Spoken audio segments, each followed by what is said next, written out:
Baik, ini lanjutan dari materi yang sebelumnya sudah saya upload, jadi masih sama sebenarnya di materi pertemuan keempat, tapi kita fokus ke bagaimana caranya membuat tinjauan pustaka. Sebenarnya tinjauan pustaka ini apa sih? Ini sudah tinjauan pustaka ini sudah beda lagi dari yang kita bahas sebelum-sebelumnya, yaitu yang masih berkutat di bab 1 atau pendahuluan. Nah, tinjauan pustaka ini sudah masuk ke bab 2, di mana lebih lanjut lagi saat kalian membuat penelitian dengan metode penulisan seperti sistematika skripsi. Ya, jadi tinjauan pustaka ini adalah uraian sistematis tentang variabel penelitian yang dijelaskan dari banyak teori, banyak konsep yang sudah ada sebelumnya ya, mungkin dari pakar atau penulis buku atau hasil penelitian-penelitian yang relevan. Kemudian, tinjauan pustaka ini adalah sebuah catatan telaah atau sebuah review lengkap dari penelitian sebelum-sebelumnya, baik itu yang diterbitkan maupun tidak diterbitkan.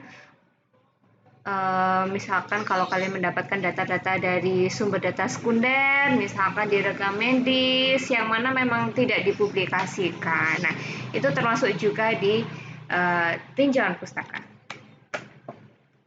Oke, jadi sebetulnya saat melakukan penelitian 50% kegiatannya adalah membaca.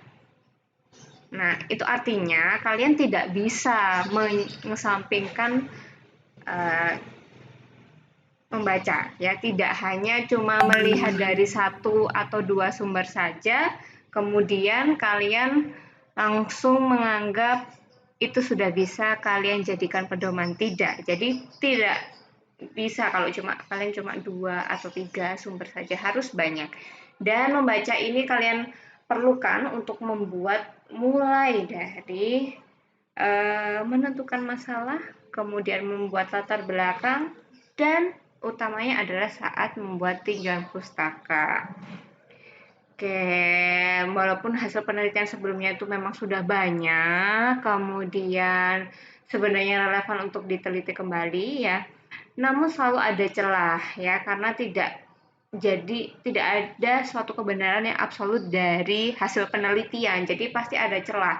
Entah itu berasal dari keterbatasan penelitian terdahulu atau memang ada kondisi yang lebih baik diteliti lebih lanjut dari hasil penelitian terdahulu tersebut. Jadi sangat terbuka sekali kalian kalau menjadi peneliti selanjutnya tidak benar-benar menduplikasi penelitiannya. Sebenarnya manfaatnya apa? Apakah hanya sebagai pelengkap skripsi? Tidak. Ya, manfaat melakukan tinjauan pustaka yang pertama bisa memperdalam pengetahuan tentang bidang yang diteliti. Jadi kalian bisa lebih memahami, mungkin hanya tertarik saja pada awalnya. Nah, setelah kalian membuat tinjauan pustaka, akhirnya kalian lebih tahu secara dalam. Kemudian, akhirnya masalah penelitian yang kalian rencanakan sebelumnya akhirnya akan semakin jelas dan mungkin saja akan kalian lakukan revisi di sana karena lebih rinci. Kemudian, menggali teori-teori dasar dan konsep yang telah dikemukakan oleh peneliti sebelumnya. Kemudian juga bisa kalian dapat tahu hasil penelitian yang berhubungan dengan masalah penelitian yang akan kalian teliti, kemudian yang sejenis-sejenis juga bisa kalian ketahui hasil penelitian tersebut. Kemudian setelah tahu, kalian bisa melakukan perkembangan penelitian. Entah itu lebih luas atau lebih fokus pada sesuatu yang lebih spesifik. Kemudian manfaat yang lain, kalian dapat memperoleh informasi yang lebih luas, tidak hanya dari bidang yang kamu teliti, akan kalian temukan hal-hal lain yang ternyata masih ada sangkut pautnya dari penelitian kalian, tapi yang sebelumnya kalian tidak bisa terprediksi. Dan lagi-lagi bisa jadi jangan-jangan kalian akhirnya menemukan masalah baru yang lebih layak untuk diteliti setelah melakukan tinjauan pustaka tersebut. Kemudian dengan tinjauan pustaka ini juga kalian bisa memanfaatkan data-data sekunder. Kemudian karena banyak membaca juga, kalian bisa menghindari duplikasi penelitian. Selain duplikasi juga bisa terhindar juga dari plagiasi. Dari judulnya saja sangat mirip sekali. Padahal kalian awalnya merasa itu sangat penting, belum ada yang meneliti. Tapi ternyata saat kalian search ya, dalam rangka kalian membuat tinjauan pustaka ternyata ada. Nah, kalau kalian tidak mau melakukan hal tersebut, ya tidak mau membaca, akhirnya penelitian kalian termasuk dalam plagiasi atau duplikasi penelitian. Kemudian dapat mempelajari cara mengungkapkan hasil pemikiran secara sistematis, kritis, dan ekonomis. Karena pada dasarnya tidak semua penelitian itu membutuhkan biaya yang besar. Penelitian baik tidak selalu membutuhkan biaya yang besar untuk menyelesaikannya atau melaksanakan penelitian tersebut ya. Jadi dengan kalian banyak-banyak membaca, kemudian mengetahui metode yang digunakan di penelitian sebelumnya juga, akhirnya kalian lebih berpikir secara sistematis karena oh ternyata saya tidak bisa hanya begini saja mencari solusinya misalkan. Kemudian lebih kritis, ternyata selalu ada peluang-peluang bias dalam penelitian. Dalam hal ini kan bias ini artinya tidak pasti gitu ya. Jadi ada beberapa hal yang bisa bikin rancu, bikin ambigu peneliti-peneliti seperti kalian yang baru. Kemudian ekonomis ya, seperti tadi saya bilang tidak selalu penelitian yang baik itu dilakukan dengan banyak biaya. Dengan kalian membaca, kalian akan mengetahui banyak penelitian yang ternyata berhasil tanpa menggunakan banyak biaya.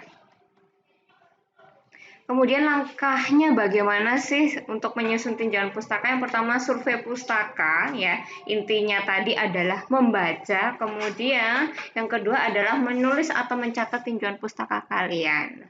Survei pustaka ini bisa kalian dapatkan dari banyak bahan. Kalian bisa akses entah itu secara online ataupun di perpustakaan secara offline atau mencari data ke lokasi penelitian ya. Misalkan ada beberapa data di puskesmas, di layanan kesehatan yang memang tidak untuk dipublikasikan.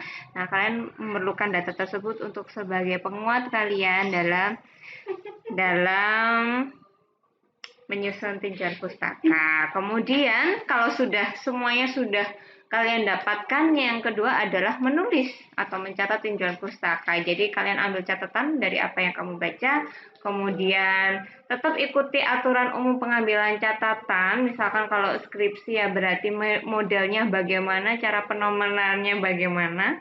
Kemudian kalian atur, susun tinjauan pustaka kalian dari referensi-referensi yang kalian dapatkan secara baik dan rapi.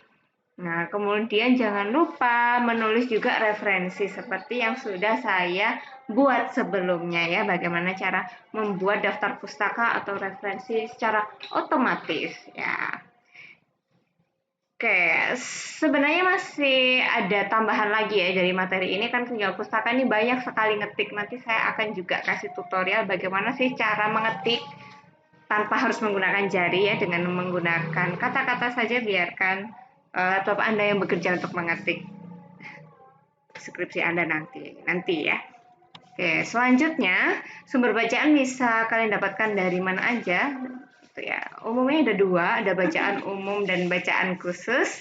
Untuk bacaan umum ini biasanya berasal dari teori atau konsep yang sifatnya umum. Biasa kalian dapatkan melalui textbook, ensiklopedi, kemudian ya. Kalau misalkan kalian masih bingung textbook itu apa ya, textbook itu adalah buku bacaan ya. Yang sampai ya sudah semester 6 masih bingung textbook itu apa. Kemudian untuk bacaan khusus ini berarti yang bersifat khusus, merujuk pada beberapa topik penelitian tertentu yang lebih spesifik, misalnya di jurnal, buletin, skripsi, tesis, atau hasil disertasi, atau hasil-hasil karya tulis ilmiah lainnya yang dipublikasikan maupun tidak dipublikasikan. Oke, bagaimana caranya memilih sumber bacaan? Jadi semakin baru ya sumber yang diperoleh, maka semakin mutakhir pula teori hasil penelitian yang akan digunakan. Kemudian relevansi, bacaan yang kalian baca haruslah punya relevansi dengan masalah yang dibahas. Jangan terdistrak dengan bacaan-bacaan yang lain ya, apalagi yang nggak ada hubungannya dengan penelitian sama sekali ya. Kemudian kelengkapan, semakin banyak sumber bacaan, semakin lengkap penjelasan yang bisa akan kalian uraikan di tinjauan pustaka nanti.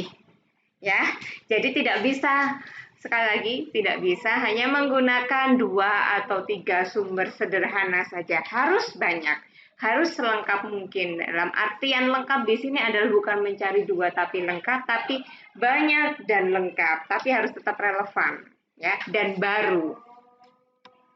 Kemudian bagaimana sih ya kalian kalau misalkan sudah membaca banyak, kemudian bagaimana cara membuat database untuk keperluan tinjauan pustaka. Sempat tadi saya bilang harus dicatat serapi mungkin ya.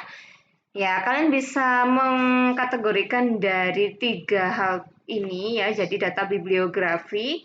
Jadi kalian bikin perpustakaan atau maksudnya adalah daftar pustaka saja dari penelitian-penelitian yang kamu gunakan dalam penelitian Anda. Kemudian data abstrak, ada beberapa sumber bacaan yang menyediakan abstrak, ada yang full text. Kalau misalkan full text, kalian tetap simpan abstraknya, karena bagaimanapun abstrak ini memudahkan kalian membaca ringkasan dari keseluruhan penelitian terdahulu yang kamu gunakan sebagai sumber rujukan.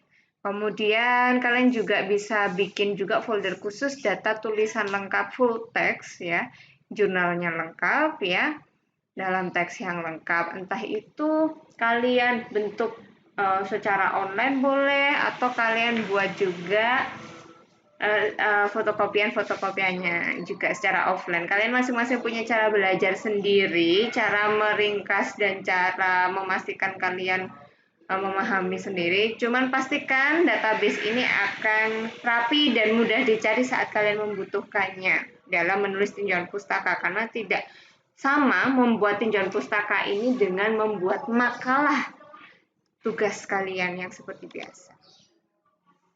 Oke, cara menulisnya bagaimana kalau sudah punya database-nya tadi, kita udah siap menulis. Yang pertama compare dulu. Ya, kalian baca semuanya dan cari kesamaan dari semua literaturnya. Kemudian jelaskan samanya di mana, apa yang sama. Selanjutnya, kontras. Kontras di sini adalah kalau tadi ketemu yang sama,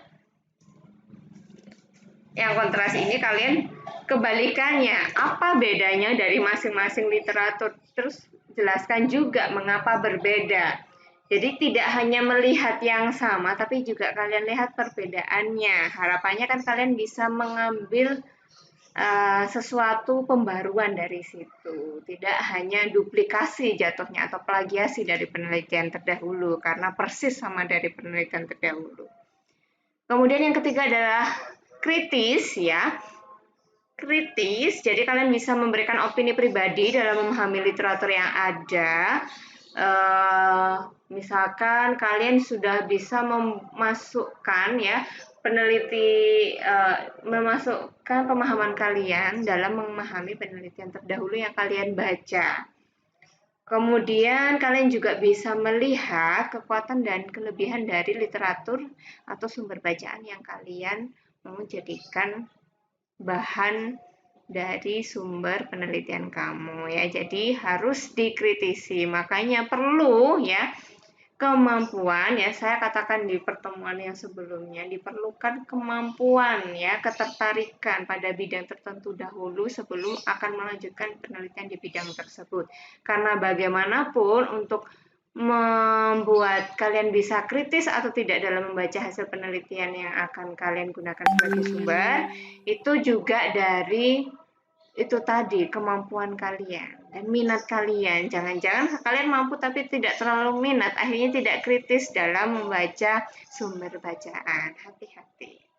Kemudian kalau sudah kritis, kalian bisa mengkombinasikan dari beberapa literatur, mungkin bisa kalian kombinasikan dari yang pro atau yang sama dengan eh, solusi yang kalian tawarkan atau juga yang berbeda kalian kombinasikan dan kalian bisa langsung tuliskan dari hasil kombinasi tersebut dengan bahasa sendiri ya. Bedanya sama kalian saat membuat makalah kan itu. Kalau kalian membuat makalah kan tinggal copy dan pastekan saja. Nah, kalau skripsi tidak begitu. Ya, kalian menuliskannya hasil dari kalian membaca tadi dengan bahasa sendiri, tapi tanpa merubah makna. Nah, ini artinya kalian diperlukan kemampuan lebih ya dalam memahami dan mengganti ya dan memproduksi ulang apa yang kalian dapatkan dari banyak sumber tadi. Itu saja dari tinjauan pustaka. Jadi, bagaimana ekspektasi kamu terhadap penelitian kamu nanti? Ya, beberapa dari kalian mungkin sudah mengambil juga di proposal skripsi. Nah, bagaimana ekspektasi kalian dengan skripsi kalian nanti? Silahkan kalian berbagi apa yang kalian pikirkan dengan teman-teman yang ada di kelas. Silahkan juga kalian saling berdiskusi dan bertanya jawab gitu ya di kelas ya. Silahkan komen saja di postingan saya di bawah ini. Terima kasih, semoga lancar dan sehat selalu.